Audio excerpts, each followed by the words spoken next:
दोस्तों, रूस और यूक्रेन के बीच युद्ध के 1611 दिन हो गए हैं, जबकि ईरान और अमेरिका के बीच युद्ध का 18वां दिन चल रहा है। और इस बीच में पूरे भारत में युवाओं, बेरोजगार छात्रों, नीट से परेशान विद्यार्थी और हर तबके के लोग, किसानों से लेकर मजदूर तक के लोग इसमें शामिल हो रहे हैं और धरना प्रदर्शन को बड़ा रूप दे रहे हैं। और यह केवल अब ऐसा नहीं लगता कि शिक्षा मंत्री के ही इस्तीफा से सारा मामला ठंडा पड़ जाएगा।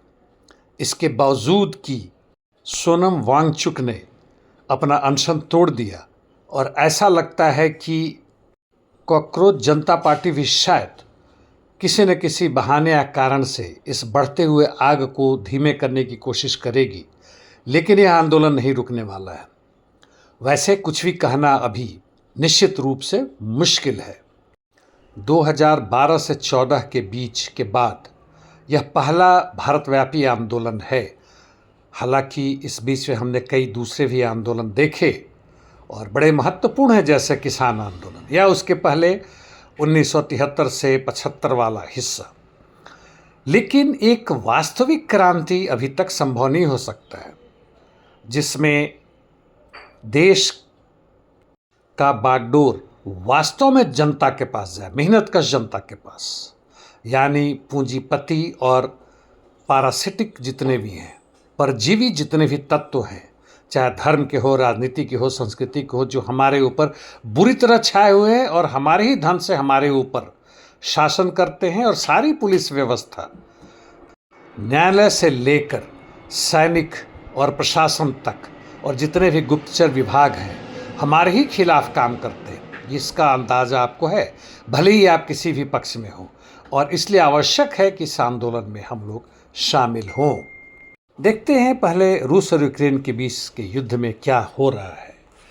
यूक्रेन की फोर्सेस और उनके जो भी सेना और सिपाही हैं, उनके तरफ से बहुत ज़बरदस्त रूप से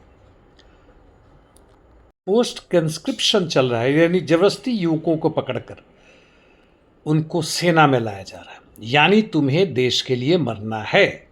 इसको बुसिक या बुसिकिज्म भी कह रहे हैं। बुसिक उनका मिनी बस है और अब उसके सैनिक या उसके सिपाही कोई तंबू गाड़ के नहीं बैठे हैं, बल्कि बाज़ारों में, शहरों में जाते हैं, जहाँ युवा को देखते हैं, जबरदस्ती उठा के इस बुसिक में भर देते हैं और उन्हें सिखाने के लिए जाते हैं। इसके खिलाफ बहुत ज़बरदस्त विद्रोह शुरू हो गया है।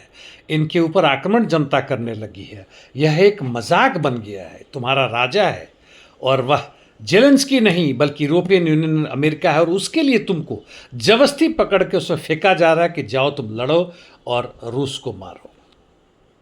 मैं रूस के द्वारा अभी तथाकथित युद्ध का समर्थन नहीं कर रहा हूँ, उसकी चर्चा हम बार बार कर चुके हैं। तो हम आगे देखते हैं। जहाँ तक इंटरडिक्शन मिशंस की बात है, वो बहुत ज़बरदस्त जारी है। एक दिन पहले रात में 500 से अधिक ड्रोन्स यूक्रेन ने इस्तेमाल किया था, जिसमें से अधिकांश को मारने का दावा किया था रूस ने। कल रात में 250 ड्रोन्स तो मॉस्को की तरफ ही बढ़ते हुए चले और यह इनकी पूरी कोशिश है कि रूस की जो आर्थिक स्थिति है उसको नेस्तनाबूद कर दिया जाए, तेल और एनर्जी सेक्टर को ख़त्म किया जाए, और इसका असर रूस में पड़ रहा है।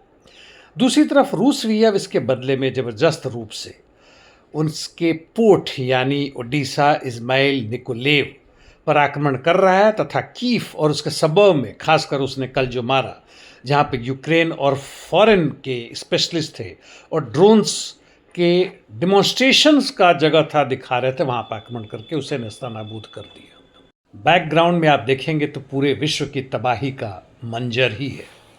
जमीन पर जहाँ तक बात है, सूमी में रूसी सैनिक 500 मीटर तक बढ़े हैं और खारकोव में लें तो वोल्चांस्क से में ज़ाखारोका नामक गांव, तथा और नीचे में आते हैं यानी कुपियांस्क में, तो वहाँ इवाश्किनो नामक गांव पे, जो कुपियांस्क के उत्तर पश्चिम में है, पर रूसी सैनिकों ने कब्जा कर लिया है।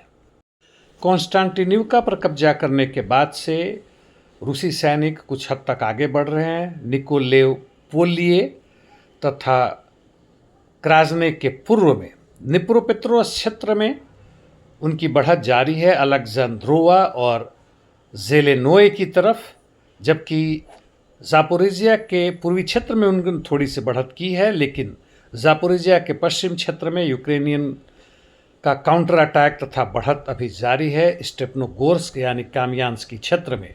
यह था संक्षिप्त में इनका वर्णन। जहां तक मध्य पूर्व की बात है, अब एक नया क्षेत्र फिर से शुरू हो रहा है, वह है हूतीज और सऊदी अरबिया के बीच में। सऊदी अरबिया ने यमन के पोर्ट होडैडा कामरान आइलैंड पर आक्रमण किया।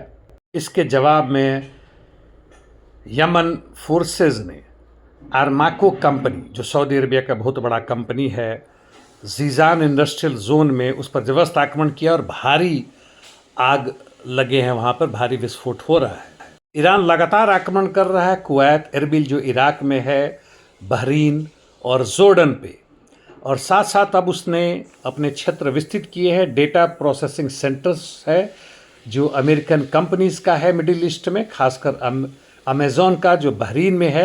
अंडर वाटर केबल पर भी आक्रमण सुनने में आया है कि शुरू हो गया है, जो कनेक्ट करता है गल्फ स्टेट्स को यूरोपियन यूनियन और एशिया से। ओमान मुक्त है, उसके डिप्लोमेटिक डेलीगेशन तेहरान में पहुंच चुके हैं बात करने के लिए स्ट्रेट ऑफ हॉर्मुज पे।